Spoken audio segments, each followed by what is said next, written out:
ये एक eutectoid temperature और कॉम्पोजिशन पे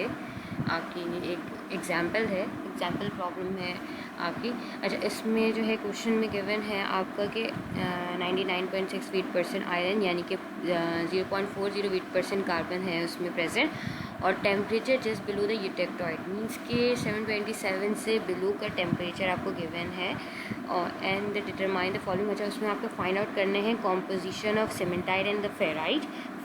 और पार्ट बी में आपको सीमेंटाइट के जो है वेट पोर्शंस बताने कि कितने % जो है वो सीमेंटाइट इसमें जो है वो प्रेजेंट है आपका। और फिर लास्ट जो है वो आपको परलाइट और प्रोटेक्टाइड फेराइट की वेट प्रोपोर्शंस फाइंड आउट करना है, जो कि आपने पहले भी ये जो है क्वेश्चंस के आंसर जो हमने करने बताए थे कि वो जो लिवर रूल के थ्रू जो है हम कॉम्पोजिशन फाइंड आउट कर लेते हैं और जो है वेट प्रोपोर्शंस फाइंड आउट करते हैं। तो वही similar method will be use in this case as well. Let's see next in the solution. अच्छा, पार्ट ए जो था हमें फाइंड आउट करना था कि कॉम्पोजिशन ऑफ सीमेंटाइट और फेराइट। अच्छा, गिवन हमारे पास ये था कि 0.04 वेट% जो है वो हमारा कार्बन स्टील है, कॉम्पोजिशन गिवन है और टेम्परेचर बिलो 727 से। तो अगर हम कॉम्पोजिशन यहाँ पे सेट कर लें कि ये आपका 0 है और 0 जो गिवन है आपको वो 0.40 है, तो यहाँ पर हमने 0.40 कर लिया। और जो टेम्परेचर है वो आपका 727 से बिलो का बिल्कुल हम अगर रख लें तो यहाँ पर आपकी कॉम्पोजिशन ऑफ 0.40 वेट% कॉम्पोजिशन है। फिर हम इस पॉइंट से अगर हम जाएँ तो सी अल्फ़ा और सी सीमेंटाइट हम फाइंड आउट कर सकते हैं। सी अल्फ़ा यानी कि लिवर, वही हमने टाई लाइन ड्रॉ की इस पॉइंट से, और टाई लाइन ड्रॉ करने के बाद हमने ये वाला आर पोर्शन देखा तो ये आपका सी अल्फ़ा डिनोट करेगा। तो सी अल्फ़ा की कॉम्पोजिशन आ गई आपकी 0.022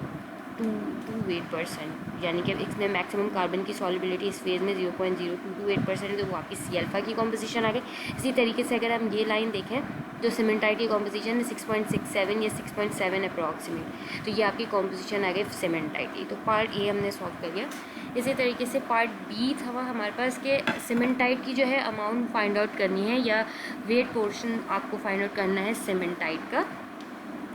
तो अच्छा, इसके लिए हम क्या काम करेंगे कि आपके पास कॉम्पोजिशंस गिवन है, आपके पास सी नॉट भी गिवन है, सी अल्फ़ा भी गिवन है और सी सीमेंटाइट भी हमने जो है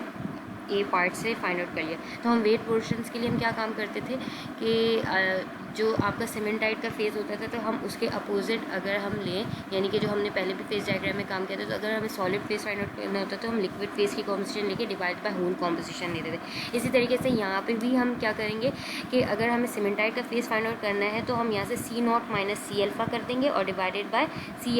सी सीमेंटाइट माइनस सी अल्फ़ा। तो यहाँ पे भी हमने यही किया कि C naught minus C alpha और C cementite minus C alpha ले लिया। तो सी नॉट की जो कॉम्पोजिशन थी वो हमारे पास गिवन है 0.4 और सी अल्फ़ा की हमने फाइंड आउट कर ली कि वही टाई लाइन के थ्रू, तो माइनस हमने उससे वैल्यू करवाई। और होल कॉम्पोजिशन आपकी है 6.67 वेट% माइनस जो टाई लाइन हमारी एंड हो रही है वो 0.028%। ठीक, फिर मल्टीप्लाई बाय 100 कर देंगे तो आपके पास जो है कॉम्पोजिशन आपकी वेट% प्रोपोर्शन अगर आप कहें तो 5.7 ग्राम्स जो है वो आपके प्रेजेंट है सीमेंटाइट की कॉम्पोजिशन है। और अगर हम 100 माइनस 5.7 करेंगे तो आपकी जो फेराइट जो की कॉम्पोजिशन है या वेट पोर्शन है फेराइट का वो हम उससे निकाल सकते हैं। जब पार्ट सी हमारा गिवन था कि हमें परलाइट की वेट% निकालना है फ्रैक्शन और प्रोयूटेक्टॉइड फेराइट का निकालना है। अच्छा, परलाइट का एक पॉइंट याद रखिएगा, 727 से अब आपका परलाइट जो है वो ऑस्टेनाइट फेज में होता है, और जैसे ही हम यूटेक्टॉइड टेम्परेचर पर आते हैं यानी 727 से जस्ट बिलो जाएँ तो आपका वही पूरा pearlite as it is transform होता है ऑस्टेनाइट फेज में। तो हम यहाँ पर ये कह सकते हैं कि जो आपकी परलाइट की कॉम्पोजिशन है वो आपकी सीमेंटाइट की कॉम्पोजिशन ही कहलाएगी। तो आपके पास गिवन जो इसमें है वो सी नॉट है जो कि आपका 0.40 वेट% एलॉय है आपका कार्बन और आयरन का, और सी अल्फ़ा जो आपके पास गिवन है वो 0.022 वेट% है। अब वही जो सी ऑस्टेनाइट था जो कि आपका कंप्लीट 0.80 या 0.76 कुछ किस में कहते हैं कि आपका ऑस्टेनाइट ट्रांसफॉर्म हो रहा है इनटू द परलाइट फेज में, तो आपने उसकी वही कॉम्पोजिशन ले ली 0.8 परलाइट को ही हम ऑस्टेनाइट कह रहे हैं क्योंकि टेम्परेचर वेरिएशन की वजह से वही ऑस्टेनाइट ट्रांसफॉर्म हो रहा है इनटू द परलाइट फेज। तो हमने वही 0.76 वेट परसेंट कॉम्पोजिशन परलाइट की ले। अब हम वेट पोर्शंस के लिए वही काम करेंगे कि अगर जब पहले हमें फाइंड आउट करना है हम परलाइट का फॉर्म कर लें, तो परलाइट की कॉम्पोजिशन ले लेंगे कि परलाइट की कॉम्पोजिशन के लिए हम काम करेंगे कि हम फेराइट वाला जो एरिया है वो लेंगे, यानी कि सी नॉट माइनस सी, आपका जो सी नॉट है माइनस सी अल्फ़ा कर लेंगे, यानी कि C naught 0.4 weight percent minus C alpha यानी 0.022, फिर डिवाइडेड बाय आपका पूरा कॉम्पोजिशन, यानी कि ये 6 जो आपकी ऑस्टेनाइट की जो कॉम्पोजिशन है, यानी कि जो आपको फाइंड ऑस्टेनाइट की फेज़ था वो 0. यानी कि जो ट्रांसफॉर्म हो रही टू द परलाइट फेज़ में, तो वो आपका 0.76 weight percent minus C alpha जो कि होल आपके 0.02 वेट परसेंट है, तो इससे एन मल्टीप्लाई बाय 100 करेंगे तो आपके पास आ जाएगा परलाइट की वेट परसेंट जो उसका फ्रैक्शन है वो 51.2 ग्राम है। तो ये आपका इसमें आ गया, और 100 माइनस 51.2 करेंगे तो आपका the rest is the pro eutectoid ferrite या प्राइमरी है फेराइट, जो कि आपका ऑस्टेनाइट जब हम न्यूक्लिएशन साइट्स बिगिन हो रही थी, जैसे जैसे हम टेम्परेचर पे आ रहे थे तो ऑस्टेनाइट ट्रांसफॉर्म हो रहा था इनटू द परलाइट में, और उसके जो रिमेनिंग हम इस पॉइंट पे जब आए थे तो हमारा प्राइमरी अल्फ़ा पहले ही फॉर्म हो चुका था, तो उस प्राइमरी अल्फ़ा या प्रो यूटेक्टॉइड फेराइट की जो कॉम्पोजिशन है वो 100 माइनस अगर हम परलाइट की कॉम्पोजिशन से करें तो the remaining will be the composition of या वेट पोर्शन या weight fraction of the pro eutectoid ferrite. Here are some of the effects of alloying elements depending upon the temperature and the composition of the iron carbon system। अच्छा, इसमें ये है कि आपका alloying element जैसे जैसे हम ऐड करते हैं तो आपका जो यूटेक्टॉइड टेम्परेचर है जो कि 727 है वो आपका मूव करवा सकते हैं हम, या फिर यूटेक्टॉइड कॉम्पोजिशन चेंज करवा सकते हैं। जैसे कि अगर मैं बात करूं कि ये आपका ग्राफ है, यूटेक्टॉइड टेम्परेचर जो कि आपका कहलाता है 727 और यूटेक्टॉइड कॉम्पोजिशन यानी कि 0.88% और the rest is wait percent alloy की जो हमने एक्स एक्सिस पर ली। जैसे जैसे हम टाइटेनियम ऐड कर रहे हैं तो आपका यूटेक्टॉइड टेम्परेचर जो 727 था वो आपका इंक्रीज़ होना शुरू हुआ। ये हम एलॉय स्टील्स की बात करें, मीन्स के कार्बन स्टील्स में अगर हम टाइटेनियम की कंटेंट बढ़ा दें या मोलिब्डेनम का कंटेंट बढ़ा दें तो आपका जो यूटेक्टॉइड टेम्परेचर था जो कि 727 था वो शिफ्ट कर जाएगा ऊपर, यानी कि ऑस्टेनाइट फेज़ आपका जो कि यहाँ पे है ये ऑस्टेनाइट फेज़ आपका ऊपर शिफ्ट कर जाएगा थोड़ा सा। ठीक है, अगर हम सिमिलरली बात करें मैग्नीज या निकल कंटेंट उसमें अलॉइंग एडिशन करवाएं उसमें, तो वही आपका ऑस्टेनाइट फेज़ जो है वो ट्रांसफॉर्म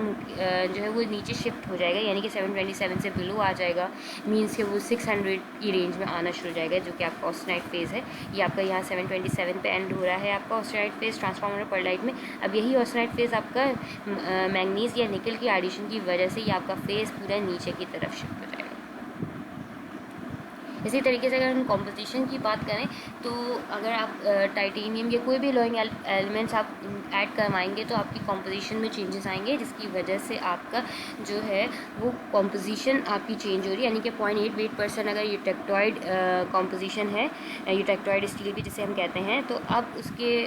अलॉइंग एडिशंस की वजह से 0.8 वेट परसेंट जो है आपका कॉम्पोजिशन शिफ्ट करके 0.6 या 0.4 या ऑलमोस्ट जो है आपका जहाँ जैसे जैसे आप एडिशन करवाते जाएंगे उतनी जो है उसकी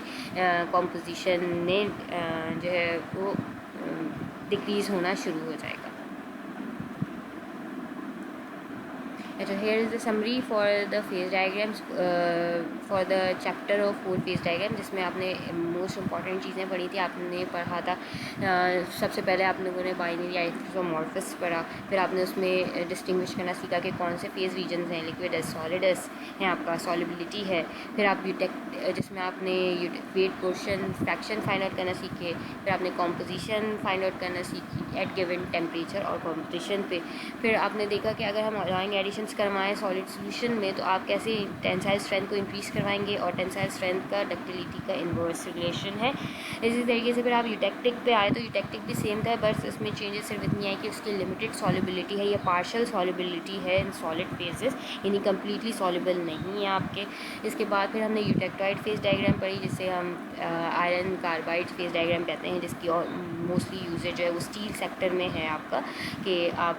मैक्सिमम जो स्टील की कंटेंट में कार्बन प्रेजेंट होता है वो 2.28% है, तो उतनी आपने जो है बड़ी, उससे ज़्यादा एक्सीड करेंगे तो आपका सीमेंट, आपका जो कास्ट आयरन की फॉर्मेशन स्टार्ट हो जाएगी। तो उसमें आपने यूटेक्टॉइड स्टील पढ़ा, जिसकी यूटेक्टॉइड कॉम्पोजिशन है और यूटेक्टॉइड टेम्परेचर है। फिर आपने हाइपर यूटेक्टॉइड, हाइपो यूटेक्टॉइड पढ़ा, ठीक है। फिर आपने depending upon the alloying additions, उसमें आपने चेंजेस जो है हो सकती हैं आपके यूटेक्टॉइड टेम्परेचर और कॉम्पोजिशन पे। तो ये आपके फेज डायग्राम्स में टोटल जो सम अप करेंगे वो हम इस तरीके से करेंगे। अच्छा, इसमें नेक्स्ट अब आपको एक असाइनमेंट दे देंगे सो दैट यू कैन